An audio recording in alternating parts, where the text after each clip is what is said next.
Hello friends. आज हम बात करेंगे ओबेसिटी पर। व्हाट इज़ ओबेसिटी, ये क्यों होती है, कितने टाइप की होती है और इससे बचने के लिए उपाय क्या है। तो first of all we have to understand what is obesity. In fact हमारी बॉडी में जो भी एक्स्ट्रा फैट एक्यूमुलेशन हो जाता है उसी को ओबेसिटी कहते हैं। और बट वो कितना फैट है, उसका एक्यूमुलेशन कितना वेट हो गया है उस फैट की वजह से, उसको बीएमआई के थ्रू हम देखते हैं कि अगर बीएमआई बेसिकली बोले तो बॉडी मास इंडेक्स होता है, उसको वेट और उसकी आपका वेट और आपकी हाइट के अकॉर्डिंग उसको डिवाइड करके बीएमआई निकाला जाता है। तो बीएमआई के बारे में इतना ही समझना आई थिंक ठीक है कि if BMI is less than 25 then it's fine. If BMI is more than 25 तो ये ओवर वेट की उसमें पोजीशन में आता है। और अगर 30 से ज़्यादा है तो फिर ओबीज़ हो जाता है। ओबीज़ 40 तक भी लोग होते हैं, बट आई थिंक 25 के नीचे अगर रखेंगे तो आप नॉर्मल रेंज में आएंगे। और 25 से 30 के बीच में आप ओवर वेट रहेंगे, 30 से ऊपर जाएंगे तो फिर ओबेसिटी बोला जाएगा कि आप ओबीज़ हैं। आपको जानकर के आश्चर्य होगा कि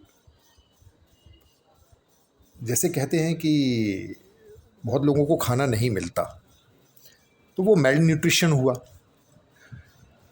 लेकिन जो मेल न्यूट्रिशन की वजह से या खाना ना मिलने की वजह से जो लोगों की डेथ हो रही है उससे कहीं ज़्यादा ओवर ईटिंग की करने की वजह से हो रही है।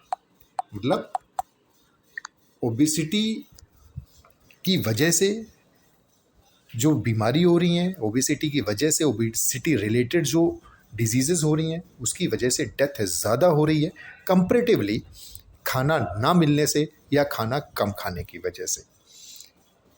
एनीवे, अब हम बात करते हैं कि वाई ओबेसिटी टेक्स प्लेस, यानी कि ये एक्स्ट्रा फैट हमारी बॉडी में जमा कैसे होता है। एक सिंपल, अगर हम इसको लेमन लैंग्वेज में बात करें तो मेटाबॉलिक डिसऑर्डर, मेटाबॉलिक मैंने अपने पुरानी कई वीडियोस में डिस्क्राइब किया व्हाट इज़ मेटाबॉलिक, बट आप सिंपल लैंग्वेज में आप इसको ये समझ सकते हैं कि intake and output, input and output बराबर होना चाहिए। किस चीज़ का इनपुट और आउटपुट? आप एनर्जी जो भी ले रहे हैं खाने के थ्रू, एक्स्ट्रा फैट जितना ले रहे हैं आप खाने के थ्रू, उसको उतना ही आप बर्न कर लीजिए, उसका मेटाबॉलिज्म कर लीजिए, उसका यूटिलाइजेशन कर लीजिए। आप हार्ड वर्क करते हैं या आप सपोज़ आपकी जॉब ऐसी है कि आप एक जगह बैठते हैं, कंप्यूटर पे काम करते हैं, तो आपका मेटाबॉलिज्म डिस्टर्ब हो जाएगा।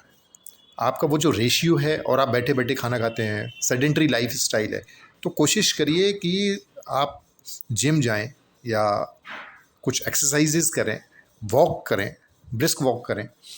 बट अल्टीमेटली क्या है कि आपको जितनी एनर्जी आपने ली है, जितना आपने एक्स्ट्रा फैट लिया है, उसको आपको बर्न करना पड़ेगा।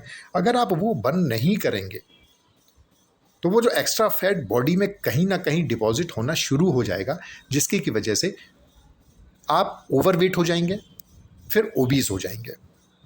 एंड ओबेसिटी का सबसे बड़ा रीज़न यही है, सेडेंटरी लाइफ स्टाइल और एक्स्ट्रा फैट डिपोजिशन।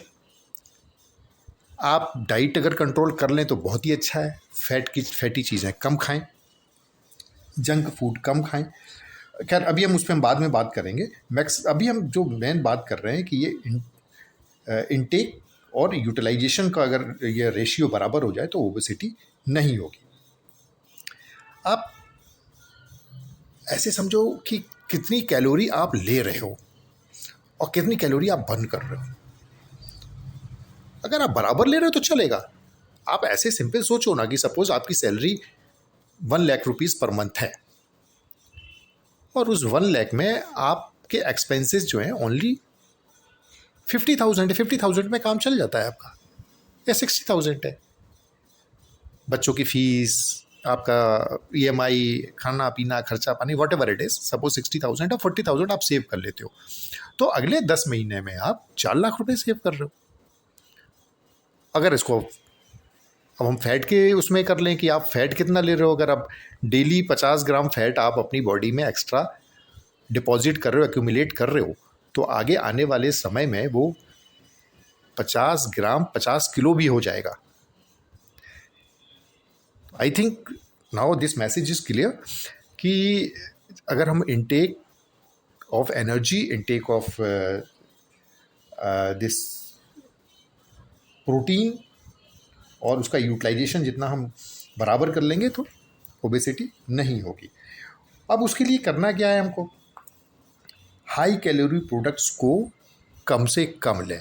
या तो आप अपना एक्सरसाइज जिम इतना ज़्यादा करते हो तो आप लो, अगर आपकी सेडेंट्री लाइफ स्टाइल है, आप एक्सरसाइज और जिम वगैरह ज़्यादा नहीं करते हो तो आप उसको मिनिमाइज़ करो। हाई कैलोरी प्रोडक्ट्स जैसे कोल्ड ड्रिंक, बहुत कैलोरी होती है उसमें, बेकरी के जितने आइटम्स हैं उसमें भी बहुत कैलोरी होती है, फास्ट फूड में बहुत कैलोरीज होती है, तला भुना जिसको बोलेंगे उसमें भी बहुत कैलोरी होती है, और इस तरह की जो भी हार्ड डिस्क ड्रिंक हैं उनमें भी कैलोरीज बहुत ज़्यादा होती है। तो कोशिश ये करिए कि कम से कम कैलोरी वाली चीज़ें लें, और अगर आप लेना पड़ता है तो आप फिर एक्सरसाइज करिए, आप उसको बर्न करिए। जितना ज़्यादा से ज़्यादा बर्न कर लेंगे उतना आपकी बॉडी में डिपोजिशन या एक्यूमुलेशन उसका कम होगा। अब कुछ लोग करते हैं कि उनका खाने पर कंट्रोल नहीं है, एक्सरसाइज करना नहीं चाहते हैं, तो अब इसकी प्रॉज एंड कॉन्स की अगर हम बात करें, obesity is very dangerous for health. ये हेल्थ के पॉइंट ऑफ व्यू से ओबीसिटी ठीक नहीं है, क्योंकि ओबेसिटी रिलेटेड बहुत सी बीमारियां शुरू हो जाती हैं, जैसे हार्ट फेलियर, हार्ट की डिजीज़, लीवर की डिजीज़, किडनी की डिजीज़। आप ये मान के चलिए कि ओबेसिटी एक खुद अपने आप में एक बीमारी है, जिसकी की वजह से बॉडी के दूसरे ऑर्गन्स में बीमारियां शुरू हो जाती हैं। वो बॉडी का कोई भी ऑर्गन हो सकता है, heart, liver, kidney, even lungs. आप सिंपल ये समझिए कि जितने भी हमारे ऑर्गन्स हैं वो बीएमआई के अकॉर्डिंग उनकी स्ट्रेंथ है अपने। फॉर एग्जांपल अगर हम हार्ट की बात करते हैं तो हार्ट का अपना कैपेसिटी है कि इतने लीटर ब्लड का फ्लो एक दिन में वो कर सकता है। अब पता चला कि बॉडी का शेप एंड साइज इतना ज़्यादा है और हार्ट की कैपेसिटी कम है, तो जाहिर सी बात है कि उस हार्ट पे लोड पड़ेगा, एक्स्ट्रा लोड पड़ेगा, उसको एक्स्ट्रा काम करना पड़ेगा, क्योंकि बॉडी का शेप एंड साइज़ बड़ा है और उस बड़े शेप एंड साइज़ तक ब्लड पहुंचाने के लिए हार्ट को ज़्यादा मेहनत करनी पड़ेगी। और जब हार्ट को ज़्यादा मेहनत करनी पड़ेगी तो जाहिर सी बात है वो डैमेज भी जल्दी होगा, उसका डिटोरिएशन प्रोसेस जल्दी शुरू हो जाएगा। अल्टीमेटली हार्ट की बीमारी, कार्डियोवैस्कुलर डिजीज़, सीवीडी पेशेंट को होने लगेगा। इसी तरीके से आप लीवर की भी बात कर सकते हैं, किडनी की भी बात कर सकते हैं, कोई भी ऑर्गन है, it is a multifactorial disease, multiple organs इसमें इन्वॉल्व हो जाते हैं। तो ultimately what I want to say कि ओबेसिटी को ही ना होने दें, ओवरवेट तक आप जाए ना, रेगुलर अपना बीएमआई चेक करते हैं, घर में भी आप चेक कर सकते हैं, कोई बहुत बड़ी बात नहीं है।